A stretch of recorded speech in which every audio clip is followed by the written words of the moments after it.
Hello बच्चों, आज मैं आपको टेंस में एक क्रिया है लेट, उसके बारे में समझाऊंगा। देखो बच्चों, ये जो लेट जो वर्ब होती है, ये इन वाक्यों में जो होता है, इन वाक्यों में सब्जेक्ट खुद काम नहीं करता बल्कि करने देता है। ये इस लाइन का मतलब समझो पहले। इन वाक्यों में सब्जेक्ट काम खुद नहीं करता है बल्कि करने देता है। जैसे एग्जांपल लेता हूं मैं, राम मुझे खेलने देता है। मतलब राम क्या है, मुझे खेलने देता है। ऐसा नहीं कि राम इसमें खुद खेल रहा है, राम ने किसको अलाउ किया है, मुझे। किसके लिए? खेलने के लिए। तो मतलब यहाँ राम जो है वो मुझे अलाउ कर रहा है खेलने के लिए, इसलिए यहाँ पे जो ये करने देने की जो क्रिया होगी वो क्या होगी बच्चों? लेट होगी। दूसरा एग्जाम्पल समझो, अंजलि अविरत को पढ़ने देती है। अंजलि अविरत को पढ़ने देती है। इसमें ये नहीं है बेटा कि अंजलि खुद पढ़ रही है, अंजलि नहीं पढ़ रही है। इसमें अंजलि किसको पढ़ने दे रही है? अविरत को। और पढ़ने दे रही है मतलब उसको करने दे रही है। क्या करने दे रही है? कोई काम। काम यहाँ क्या है? यहाँ पे पढ़ने देने का। और ये पढ़ने का जो काम करने दे रही है वो क्या हो जाएगी? क्रिया। और वो क्रिया क्या होगी?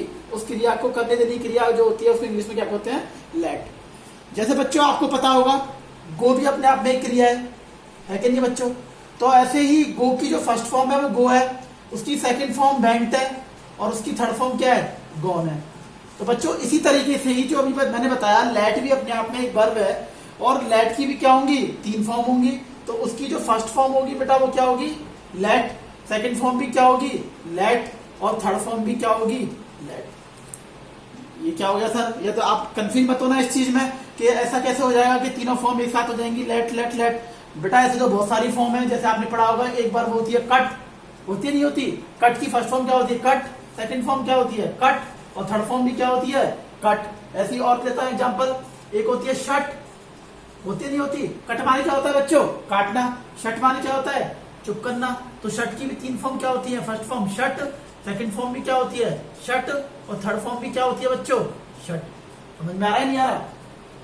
तो बच्चों इसी तरीके से जो है मैंने बताया, जो लेट है उसकी भी तीन फॉर्म होती है, फर्स्ट फॉर्म, सेकंड फॉर्म और थर्ड फॉर्म। और वो तीनों फॉर्म क्या होती हैं? सेम होती हैं। अब देखो बच्चों, इनका जो सेंटेंस है, ये जो वाक्य है, इनका इंग्लिश में अर्थ कैसे करेंगे? देखो, राम जाता है, ये सिंपल सेंटेंस है, आप जानते हो इन सबको, हर कोई बना देगा इसको। राम क्या यहाँ पे? सब्जेक्ट है। और वर्ब क्या यहाँ पे? क्रिया क्या है यहाँ पे? जाना। जाना की वर्ब क्या इंग्लिश क्या होती है? गो। तो ये आप सबको पता है, ये जो टेंस है ये कौन सा है? Present indefinite. तो इसकी इंग्लिश बनाओगे तो क्या हो जाएगा बच्चों? राम गोज। समझ में आ रही है? एक सिंपल सा टेंस है ये, राम गोज। यहाँ पे जो वर्ब है, वर्ब के साथ ऐसे आईएस लगना वो आपको पता ही है कब लगता है? अगर सब्जेक्ट सिंगुलर है तो उसमें वर्ब के साथ ऐसे ईएस लगता है। यहाँ पे हमने वर्ब की फर्स्ट फॉर्म के साथ ईएस लगाया है। अब देखो बेटा, ये तो सब हर कोई जानता है, मुझे इसके बारे में नहीं बताना है आपको, मुझे बताना है इसके बारे में। मेन ये है क्योंकि हम यहाँ पढ़ रहे हैं लेट के बारे में, तो इसके बारे में समझो। अब देखो सेंटेंस अब ये है, राम जाने देता है। अब देखो बेटा, यहाँ पे राम खुद जा रहा है या फिर जाने देता है? राम किसी को, अब यहाँ किसको जाने दे रहा है ये नहीं लिखा हुआ है इसमें, बस राम जाने देता है। यहाँ पे मतलब जो काम हो रहा है वो राम किसी और को जाने देता है। तो यहाँ पे जो है वो सब्जेक्ट खुद काम नहीं कर रहा है, राम यहाँ पे खुद काम नहीं कर रहा है, यहाँ पे किसी और के द्वारा काम हो रहा है, लेकिन वो चीज क्या यहाँ पे हिडन है। अब देखो, करने देने की जो वर्ब होगी वो क्या होगी? लेट। और जाने की इंग्लिश आप जानती हो क्या होती है? गोस। तो आप बना सकते हो इस सेंटेंस को, Ram let's go. Ram let's go. बेटा तो बेटा बहुत इजी सेंटेंस है ये। अभी देखो यहाँ पे ये एस क्यों लगाया? तो बच्चों आप सब जानते हो क्योंकि यहाँ पे राम क्या है? सिंगुलर है, एक वचन है। तो एक वचन के साथ वर्ब में एस या ईएस लगता है, तो हमने यहाँ वर्ब में लगा दिया एस, तो इसलिए बन गया ये लेट्स। और अब यहाँ पे क्यों नहीं लगाया? तो बच्चों इस जगह लग गया, इसलिए हमने यहाँ गो में नहीं लगाया, राम लेट्स गो। ये बात समझ में आ गई सबको? अभी हम और एग्जांपल से समझेंगे। अभी आप इसको नोट कर लो और इस वीडियो को पॉज करके आप इन सब चीजों को उतार लेना। मैं अभी यहाँ रफ कर रहा हूँ और रफ करके मैं आपको आगे का एग्जांपल समझाता हूँ।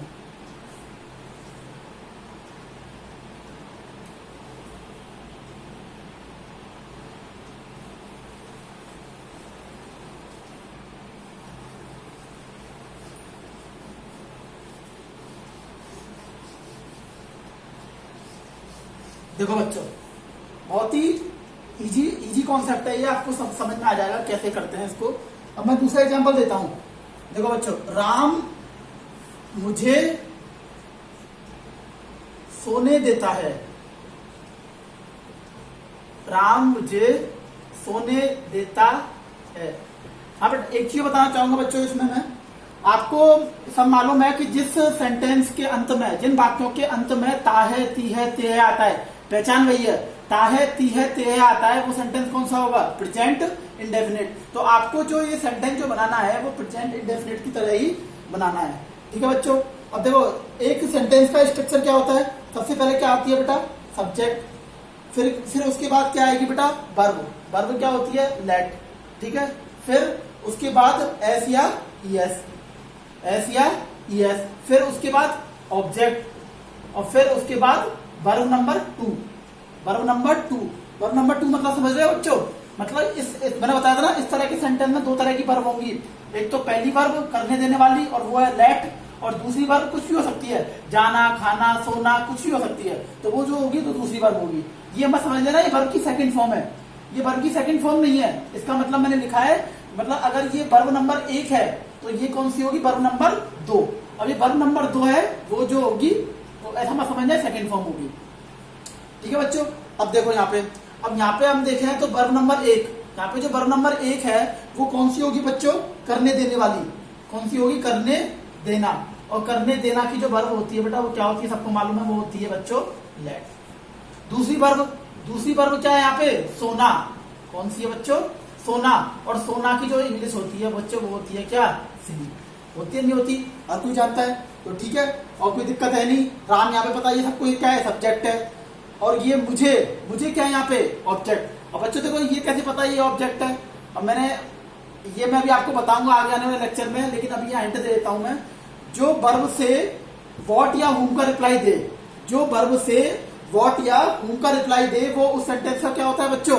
वो होता है उस सेंटेंस का ऑब्जेक्ट। राम सोने देता है किसको? बच्चों व्हाट या हुम, व्हाट का मतलब होता है क्या, और हुम मतलब क्या होता है? मुझे, सॉरी, हुम मतलब होता है किसको। तो यहाँ पे जो राम सोने देता है किसको? मुझे। तो ये मुझे सेंटेंस का क्या हो जाएगा? ऑब्जेक्ट। बात समझ में आ रही है? तो बच्चों यहाँ पे जो ऑब्जेक्ट हो जाएगा ये क्या हो जाएगा बच्चों? मुझे। और मुझे की इंग्लिश क्या होती है बच्चों? मी। बात समझ में आ रही है? तो बस इस सेंटेंस को बना दो इंग्लिश में। राम, सब्जेक्ट आएगा, सब्जेक्ट क्या है? राम, राम लिख दिया मैंने। फिर क्या आएगा? लेट, लिख दिया लेट।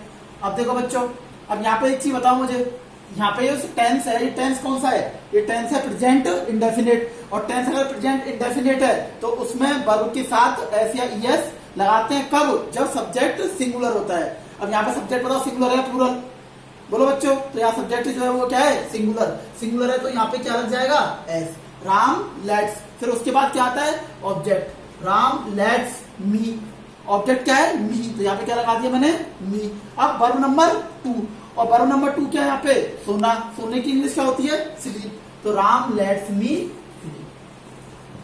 बच्चों आई होप मुझे सेंटेंस आपको अच्छे समझ में आया होगा। अगर नहीं समझ में आया हो तो आप और सेंटेंस में भी आपको समझाता हूँ सेंटेंस के थ्रू। पर लेकिन यह है कि अगर नहीं समझ में आ रहा हो तो इस वीडियो को पॉज करके दोबारा इस वीडियो को देखना, ये आपको समझ में आएगा। अगला एग्जाम्पल देखो, अगला एग्जाम्पल से और अच्छे समझ में आएगा। एक और एग्जाम्पल समझाता हूं मैं। दूसरा एग्जाम्पल बच्चों, मैं तुम्हें सोने देता हूं। मैं तुम्हें सोने देता हूं। बेटा थोड़ी राइटिंग में कॉपरेट करिएगा, थोड़ी राइटिंग अभी सही नहीं आ रही है, तो मैं बोल भी रहा हूं उसको साथ साथ में, तो आप समझ सकते हो उस चीज को। मैं तुम्हें सोने देता हूं। तो बच्चों आप जानते हो सब, वो मैंने पहले समझाया था इस चीज के बारे में कि यहाँ पे इसी की तरह मैं तुम्हें सोने देता हूं। पहले ये देखो ये वाला सेंटेंस जो है वो लेट से बनेगा या नहीं बनेगा, इसकी पहचान कैसे करोगे? अगर ये सेंटेंस होता मैं सोता हूं, मैं सोता हूं, तो वो कोई दिक्कत नहीं थी, फिर तो सेंटेंस आराम से बना लेते आप लोग। आई स्लीप, कोई दिक्कत नहीं है। लेकिन मैं तुम्हें सोने देता हूं, यहाँ पे मतलब जो काम है वो सब्जेक्ट के द्वारा नहीं हो रहा है, तो इसीलिए बेटा ये वाला जो सेंटेंस है वो किसके द्वारा होगा? यहाँ पे करने देने की बात हो रही है, और वो करने देना क्या है? सोना। तो इसलिए यहाँ पे जो वर्ब होगी वो कौन सी लगेगी? वर्ब लगेगी लेट। तो देखो बच्चों सब्जेक्ट क्या है यहाँ पे, देखो मैं की इंग्लिश क्या होगी, आई। अब देखो करने की इंग्लिश क्या होती है, वही करने देना की इंग्लिश क्या होती है, वर्ब लेट। तो मैंने क्या लिख दिया बच्चों, लेट। अब ये बताओ मुझे यहाँ पे ऐसे आइएस आएगा या नहीं आएगा। टेंस कौन सा है ये, प्रेजेंट इंडेफिनिट। अब प्रेजेंट इंडेफिनिट में आई के साथ ऐसे आइएस नहीं आता, ये सबको मालूम होगा। आई को कैसे कंसीडर करते हैं, एज ए बहुवचन, और बहुवचन को कंसीडर करते हैं, तो इसलिए यहाँ पे ऐसे आइएस नहीं आएगा। तो क्या आ जाएगा, केवल आई लेट। अब देखो बेटा यहाँ पे ऑब्जेक्ट क्या है। अब ऑब्जेक्ट सब हर कोई जान रहा है, मैंने क्या बताया था थोड़ी देर पहले कि जो वर्ब से व्हाट या हुम का रिप्लाई दे, मतलब जो वर्ब से क्या और किसको का रिप्लाई दे। मैं सोने देता हूं किसको, मैं सोने देता हूं किसको, किसको रिप्लाई कौन दे रहा है यहाँ पे, तुम्हें। तो तुम्हें सेंटेंस क्या हो जाएगा, ऑब्जेक्ट। और तुम्हें की इंग्लिश सबको पता है क्या होती है बच्चों, यू होती नहीं होती, आई लेट यू। अब क्या आ जाएगी फिर दूसरी वर्ब, और दूसरी वर्ब क्या होती है बेटा, सोना। यहाँ पे दूसरी वर्ब क्या है, सोना। तो सोने की इंग्लिश क्या होती है, स्लीप। आया नहीं आया समझ में बेटा, आई लेट यू स्लीप। समझ में आ गया बच्चों, दोबारा समझ जाइएगा इस सेंटेंस को। मैं तुम्हें सोने देता हूँ, आई, मैं की इंग्लिश क्या होती है, आई। बच्चा यहाँ पे तुम्हें की इंग्लिश कुछ बच्चे क्या करते हैं, योर लगा देते हैं यू की जगह। देखो बच्चों एक चीज याद रखना कि ये मैं पढ़ाऊंगा आपको भी आगे जाके, ये चीज जो यू जो है ये अपने आप में क्या है, प्रोनाउन है। और इस प्रोनाउन का सब्जेक्टिव और ऑब्जेक्टिव केस, केवल एक ही ऐसा प्रोनाउन है जिसका सब्जेक्टिव और ऑब्जेक्टिव केस सेम होता है। तो इसका जो सब्जेक्टिव केस है वो यू होता है, और ऑब्जेक्टिव केस भी क्या होता है, यू। बच्चे सब्जेक्टिव और ऑब्जेक्टिव केस क्या होते हैं, ये सब चीज मैं डिटेल में बताऊंगा आपको। पहले ये चीज यहाँ समझ लो, अभी यहाँ पे एग्जाम्पल आया इसलिए मैं समझा रहा हूँ। जैसे इधर देखो, यहाँ पे ये जो आया है ये मी, ये क्या है, मी जो है वो आई का ऑब्जेक्टिव केस है, और आई का ऑब्जेक्टिव केस क्या होता है बच्चों, मी। ये सबको पता होगा, आई का ऑब्जेक्टिव केस क्या होता है, मी। आई अपने आप में एक प्रोनाउन है, आई का सब्जेक्टिव केस आई, इसका ऑब्जेक्टिव केस मी। अगला है वी, वी सब्जेक्टिव केस में, और इसका जो ऑब्जेक्टिव केस होता है वो क्या होता है, अस। ये दोनों जो है ये होते हैं बेटा first person pronoun. Second person pronoun क्या होता है बच्चों, यू। तो यू का सब्जेक्टिव केस मैंने बताया था अभी, सब्जेक्टिव और ऑब्जेक्टिव केस दोनों क्या होते हैं, सेम। और वो क्या है, यू का यू ही होता है। ठीक है बच्चों, तीसरा ये होता है सेकंड पर्सन। और थर्ड पर्सन क्या होते हैं बच्चों, ही, शी, इट और दे, ये होते हैं बच्चों, ही, शी, इट और दे। देखो बच्चों, ही का जो ऑब्जेक्टिव केस होता है वो क्या होता है बच्चों, हिम। सबको मालूम है नहीं है, ही का ऑब्जेक्टिव केस क्या होता है, हिम। शी का ऑब्जेक्टिव केस क्या होता है बच्चों, हर। इट का ऑब्जेक्टिव केस क्या होता है बच्चों, इट। बेटा एक और चीज होती है, ये भी है, ये भी सेम ही है। जैसे यू का यू होता है, ऐसे इट का ऑब्जेक्टिव केस क्या होता है, इट ही होता है। और दे है, और दे का ऑब्जेक्टिव केस क्या होता है बच्चों, देम। ये बात पता है नहीं पता, तो बेटा एक चीज मैं ये समझ में आ गई, तो इसलिए यहाँ पे आई लेट यू स्लीप, ये समझ में आ गया। तो बच्चों इसमें अब कुछ एग्जाम्पल आप घर के लिए नोट कर लो जो आपको बनाने हैं, और वो ये है, देखो देखो, पापा ने, देखो एग्जाम्पल, पापा ने मुझे जाने दिया, पापा ने मुझे जाने दिया। बच्चों थोड़ा सा सेंटेंस अच्छा सेंटेंस है, इसको भी समझ लो एक बार, उससे क्या रहेगा, आपके कॉन्सेप्ट में क्लियरिटी आ जाएगी। देखो बच्चों, अब यहाँ पे ये देखो, मुझे पापा ने मुझे जाने दिया, ये जो सेंटेंस है ये पहले ये देखो प्रेजेंट में, पास्ट में या फिर फ्यूचर में। ये देखो बेटा, ये जो सेंटेंस है ये सेंटेंस जो है बेटा पास्ट में है। देखो मैंने ये पता होगा सबको, जैसे मैं बाजार गया था, या फिर मैं बाजार गया, मैं बाजार गया, इसका मतलब क्या है, ये सेंटेंस है अपने आप में। कौन सा सेंटेंस है ये, पास्ट इंडेफिनिट। इसी तरीके से सेंटेंस के लास्ट में अगर आ या आ था, आथी, आथे आते हैं, तो ये सेंटेंस कौन से होते हैं, पास्ट इंडेफिनिट। यहाँ पे देखो कि क्या आया है, पापा ने, इसको पूरा पढ़ेंगे तो इस तरह से पढ़ेंगे, पापा ने मुझे जाने दिया था, यही पढ़ेंगे ना बच्चों। तो पापा ने मुझे जाने दिया था, इसका मतलब ये हुआ, ये जो सेंटेंस है कैसा है, पास्ट इंडेफिनिट। तो अब इस सेंटेंस को अपन किस तरह से बनाएंगे, पास्ट इंडेफिनिट की तरह। तो अब ये देखो, ये उसका है कि नहीं, ये लेट से बनेगा कि नहीं बनेगा, क्योंकि इसमें जो काम, जो सब्जेक्ट है वो खुद नहीं कर रहा है, सब्जेक्ट खुद काम नहीं कर रहा है, इसमें कोई और से काम करवा रहा है। तो इसलिए ये सेंटेंस जो बनेगा वो किससे बनेगा, लेट वर्ब से। चलो बनाते हैं वही स्ट्रक्चर जो सेम यहाँ फॉलो करनी है।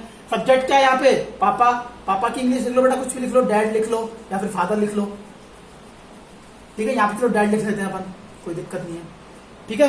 पापा ने मुझे जाने दिया, इसके बाद क्या लगाएंगे, लेट। अब देखो बच्चों यहां समझो एक चीज, मैंने एक चीज बताई थी आपको, यहाँ पे लेट क्यों आया, यहाँ पे पास्ट इंडेफिनेट में क्या होता है, सब्जेक्ट प्लस वर्ब की सेकंड फॉर्म आती है, नहीं आती। पास्ट इंडेफिनेट जब हम बनाते हैं सब्जेक्ट आता है प्लस वर्ब की सेकंड फॉर्म आती है। तो देखो मैंने अभी थोड़ी देर पहले बताया था, ये लेट एक ऐसी वर्ब है जिसकी तीनों फॉर्म एक जैसी होती है, फर्स्ट, सेकंड और थर्ड। तो इसकी सेकंड फॉर्म भी क्या है, लेट, ठीक है बच्चों। डैड, लेट। अब इसके बाद ऑब्जेक्ट देखो, ऑब्जेक्ट क्या है बेटा, मुझे, और मुझे की इंग्लिश क्या है, मी, ठीक है। और जाने, जाना दूसरी वर्ब क्या है यहाँ पे, सेकंड वर्ब क्या है, जाना, और जाने की वर्ब क्या होगी जाने की इंग्लिश क्या होगी, गो। डैड लेट मी गो। तो बेटा ये चीज समझ गए होंगे। अब मुझे एक चीज बताओ, अगर मैं इसको इस सेंटेंस को छुपा देता हूं, पापा ने मुझे जाने दिया, समझना एक चीज को बेटा, यहाँ पे कॉन्सेप्ट बड़ा अच्छा है ये, पापा ने मुझे जाने दिया, अगर मैं इसको छुपा देता हूं, अगर कोई ये पूछे डैड लेट मी गो, डैड लेट मी गो, अब इस सेंटेंस को कैसे पहचानोगे कि ये पास्ट इंडेफिनिट है, प्रेजेंट इंडेफिनिट है, तो बता सकता है बच्चों इस चीज के बारे में। डैड लेट मी गो, अगर ये सेंटेंस अगर मैं लिख दूं केवल इंग्लिश में, तो ये प्रेजेंट इंडेफिनिट को पहचानेगा, ये प्रेजेंट इंडेफिनिट में, पास्ट इंडेफिनिट में। देखो बच्चों कैसे पहचानोगे, अगर यहाँ पे मैं ये लिख देता डैड लेट्स मी गो, क्यों, क्योंकि यहाँ पे डैड जो है वो क्या है, एक वचन है, और एक वचन के साथ प्रेजेंट इंडेफिनिट में क्या आता है, एस या यस। अगर मैं लिखता डैड लेट्स मी गो, तो ये सेंटेंस क्या हो जाता, प्रेजेंट इंडेफिनिट में। लेकिन यहाँ पे क्या है सेंटेंस में, केवल डैड लेट मी गो। इसका मतलब ये क्या है, ये जो है ये सेकंड फॉर्म है यहाँ पे, और सेकंड फॉर्म है, और ये पता है आपको सेकंड फॉर्म किस में आती है, पास्ट इंडेफिनिट में। तो इसलिए सेंटेंस ये बिल्कुल सही है, डैड लेट मी गो। बच्चों आई होप ये आपको कॉन्सेप्ट समझ में आया होगा, बहुत ही अच्छा कॉन्सेप्ट है ये जो लेट जो वर्ब है, ये अपने आप में ही ये एक बहुत डिफिकल्ट वर्ब है, ये जल्दी समझ में नहीं आती है। और इसको आप समझना, अगर वीडियो नहीं समझ में आई हो, अगर इसमें किसी भी सेंटेंस में कोई दिक्कत हो, तो आप मुझे कमेंट बॉक्स में कमेंट करके बताना कि हाँ मुझे सर ये चीज समझ में नहीं आई है, मैं जरूर उसको दोबारा एक्सप्लेन करने की कोशिश करूंगा। और कोशिश करना उस वीडियो को दोबारा देखें आप, अगर कोई भी दिक्कत आ रही हो तो, ठीक है बच्चों। अब कुछ एग्जाम्पल नोट कर लो आप, उन एग्जाम्पलों को लिखने की कोशिश करना, बनाने की कोशिश करना, ठीक है बच्चों। लिखो पहला सेंटेंस लिखो बेटा, मैं तुम्हें पढ़ने दूंगा, मैं तुम्हें पढ़ने दूंगा, ठीक है बच्चों, ये लिख लिया। मैं तुम्हें पढ़ने दूंगा, हिंट देता हूं बच्चों, ये कौन टेंस होगा, फ्यूचर इंडेफिनिट। फ्यूचर इंडेफिनिट में जो वर्ब लगती है वो क्या लगती है, विल या शैल, और उसके साथ वर्ब की फर्स्ट फॉर्म, ठीक है बच्चों। तो वही है, यहाँ पे क्या आ जाएगा, इसका जो स्ट्रक्चर बन जाएगा वो कैसा बन जाएगा, सब्जेक्ट प्लस विल या शैल plus late plus object plus दूसरी वर्ब। कोई दिक्कत है बच्चों इसमें, नहीं होगी मेरे हिसाब से। अगला लिखो, अगला सेंटेंस लिखो, ये तो मैंने तुम्हें बता ही दिया, राम जाने देता है, ये समझ ही गए होंगे सब लोग। अच्छा एक इंग्लिश इसकी बना के देख लेना, राम मुझे जाने देता है, यहाँ पे लगा देना, ये मैंने लिखा दिया राम जाने देता है, लेकिन ऐसा करना राम मुझे जाने देता है, इसकी इंग्लिश बना के देखना क्या बनेगी, आराम से बन जाएगा। अगला लिखो, मैं जा सकता हूं, मैं जा सकता हूं। अगला लिखो, मैं जाने दे सकता हूं, मैं जाने दे सकता हूं। बच्चों इन सब सेंटेंस में पहले पहचानना, मैं जा सकता हूं, मैं जाने दे सकता हूं, कि इसमें कौन सा सेंटेंस लेट, कौन सी सेंटेंस में लेट लगेगा, कौन सा में नहीं लगेगा। ऐसा मत करना कि मैं लेट ही पढ़ा रहा हूं तो सब सेंटेंस में लेट ही लगा दो। तो यहाँ बस यही चीज देखनी है आपको, अगर कोई करने देने वाला काम हो रहा है, मैंने जो इसकी डेफिनेशन बताई थी, अगर कोई काम करने दे रहा है तो उसी सेंटेंस में क्या लगेगा, लेट लगेगा। तीसरा वाक्य लिखो, मैं तुम्हें जाने दे सकता हूं, मैं तुम्हें जाने दे सकता हूं। बेटा बच्चों सबको पता होगा कि सकता हूं की इंग्लिश क्या होती है, कौन सा मॉडल लगता है सकता हूं के लिए, कैन। ये सारा चीज मैं डिटेल में पढ़ाऊंगा, चिंता मत करो आप लोग। तो सकता हूं की इंग्लिश क्या होती है, कैन। तो यहां जो मैंने बताया था सब्जेक्ट प्लस विल या शैल, तो वहां विल या शैल की जगह क्या लगा देना बच्चों, कैन। बात समझ में आ रही है, ठीक है बच्चों, बहुत है सेंटेंस ये बनाना, और इनका जो रिप्लाई है वो कमेंट बॉक्स में करना मुझे।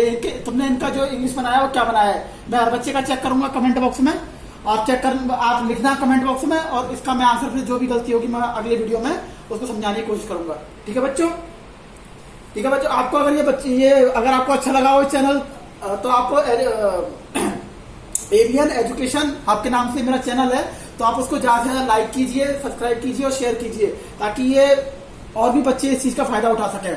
और ज्यादा से ज्यादा इस वीडियो को और बच्चों को बताने के लिए कहिए, ताकि मैं और अच्छे से अच्छे कॉन्सेप्ट आपके सामने ला सकूं। ठीक है बच्चों, अपना ध्यान रखना। जय हिंद, जय भारत।